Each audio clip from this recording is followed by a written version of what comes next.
নমস্কাৰ বন্ধু বান্ধৱীসকল, আজি আকৌ কেইটামান গুৰুত্বপূৰ্ণ প্ৰশ্নলৈ আপোনাক স্বাগতম জনাইছোঁ আছাম জ্যোতি চেনেলৰ অন্য এটা নতুন ভিডিঅ'লৈ। যদিহে আপুনি আছাম পুলিচ আৰু ADR প্ৰিপাৰেশ্যন কৰি আছে তেন্তে এই ভিডিঅ'টোৱে আপোনাক যথেষ্ট সহায় কৰিব। আৰু যদিহে এতিয়ালৈকে আপুনি আমাৰ চেনেলটো ছাবস্ক্ৰাইব কৰা নাই তেন্তে ছাবস্ক্ৰাইব কৰি ল'ব আৰু বেল আইকনটো প্ৰেছ কৰি দিব। ভিডিঅ'টো যদি ভাল পায় তেন্তে লাইক, কমেণ্ট আৰু শ্বেয়াৰ কৰিবলৈ নাপাহৰিব। লগতে কেনেকুৱা পালে ভিডিঅ'টো শেষত জনাবলৈ নাপাহৰিব। তেন্তে ব'লক আজি ভিডিঅ'টো আমাৰ আৰম্ভ কৰোঁ। আজি আমাৰ 1 নম্বৰ প্ৰশ্নটো হৈছে শৰাইঘাটৰ যুদ্ধৰ সময়ত মোগলৰ সম্ৰাট কোন আছিল?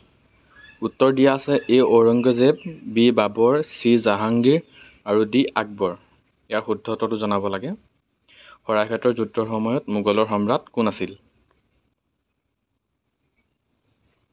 আৰু ইয়াৰ শুদ্ধ উত্তৰটো হ'ব ঔৰংগজেব। 2 নম্বৰ প্ৰশ্ন, শৰাইঘাটৰ যুদ্ধৰ সময়ত আহোমৰ ৰজা কোন আছিল? উত্তৰ দিয়া আছে A Chakradhwaj Singh, B Pratap Singh, C Ram Singh আৰু D ৰুদ্ৰসিংহ। শৰাইঘাটৰ যুদ্ধৰ সময়ত আহোমৰ ৰজা কোন আছিল? আৰু ইয়াৰ শুদ্ধ উত্তৰটো হ'ব অপশ্যন A চক্ৰধ্বজ সিংহ। শৰাইঘাটৰ যুদ্ধৰ সময়ত আহোমৰ ৰজা আছিল।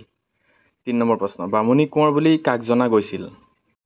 উত্তৰ দিয়া আছে A Sudangphaa, B Sukaphaa, C চুতেউফা আৰু D চুকাংফা। বামুণী কোঁৱৰ বুলি কাক জনা গৈছিল?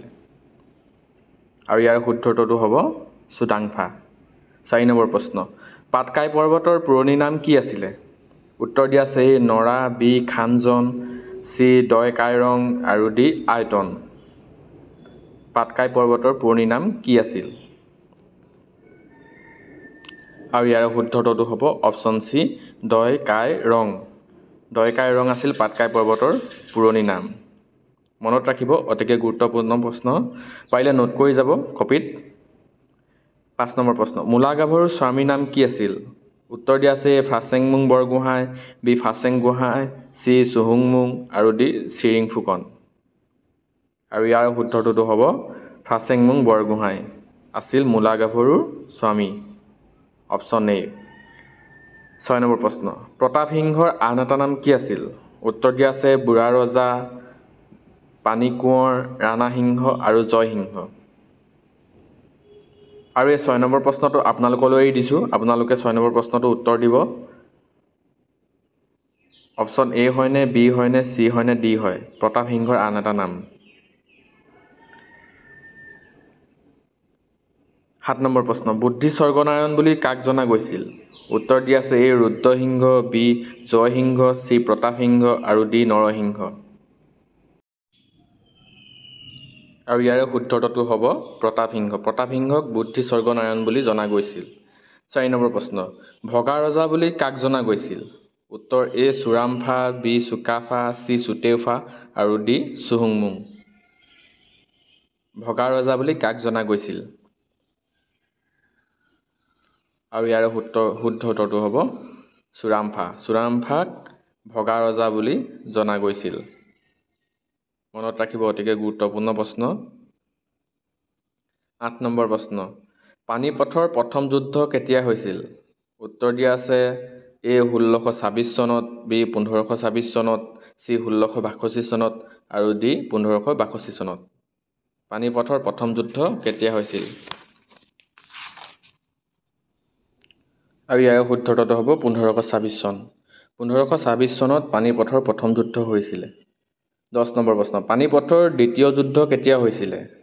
উত্তৰ দিয়া আছে 1565 চনত, B 1556 চনত, C 1625 চনত আৰু D 1525 চনত।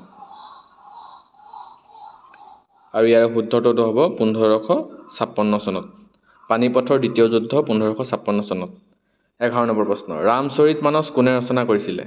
উত্তৰ দিয়া আছে A Kalidas, B Tulsidas, C Ramdas আৰু D কৌটিল্য। ৰামচৰিতমানস কোনে ৰচনা কৰিছিলে? আৰু ইয়াৰ শুদ্ধ উত্তৰটো হ'ব তুলসীদাস। তুলসীদাসে ৰামচৰিতমানস ৰচনা কৰিছিলে। 12 নম্বৰ প্ৰশ্ন, চুকাফাই চৰাইদেউত আহোম ৰাজধানী কেতিয়া পাতিছিল? উত্তৰ দিয়া আছে 1228 চনত, 1225 চনত, 1253 চনত, 1254 চনত। চুকাফাই চৰাইদেউত কেতিয়া ৰাজধানী পাতিছিল? আৰু ইয়াৰ শুদ্ধ উত্তৰটো হ'ব 1253 চনত। 1253 চনত চৰাইদেউত চুকাফাই ৰাজধানী পাতিছিল। 13 নম্বৰ প্ৰশ্ন, বুৰঞ্জীৰ মতে চুকাফাৰ লগত কিমান মানুহ আহিছিল? উত্তৰ দিয়া আছে A 10,000, B 9,000, C 8,000 আৰু D 11,000। চুকাফাৰ লগত কিমান মানুহ আহিছিলে? আৰু ইয়াৰ শুদ্ধ উত্তৰটো হ'ব 9,000। বুৰঞ্জীৰ মতে 9,000 মানুহ আহিছিলে চুকাফাৰ লগত।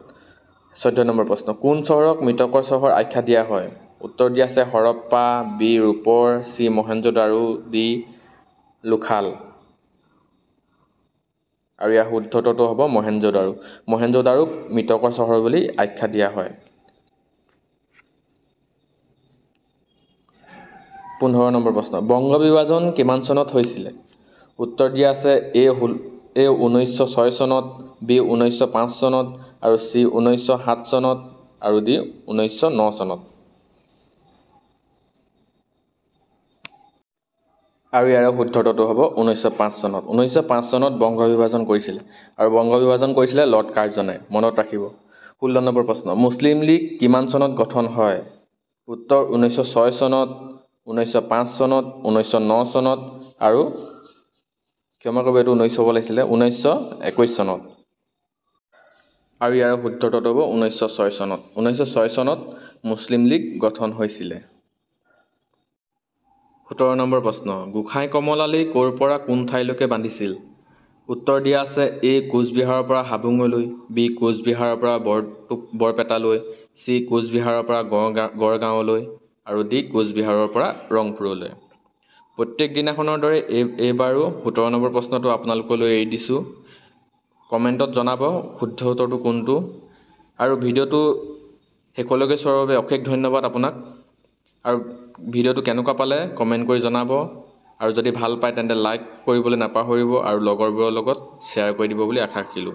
তেন্তে আকৌ এটা নতুন ভিডিঅ'তে লগ পাম। আজিলৈ ধন্যবাদ।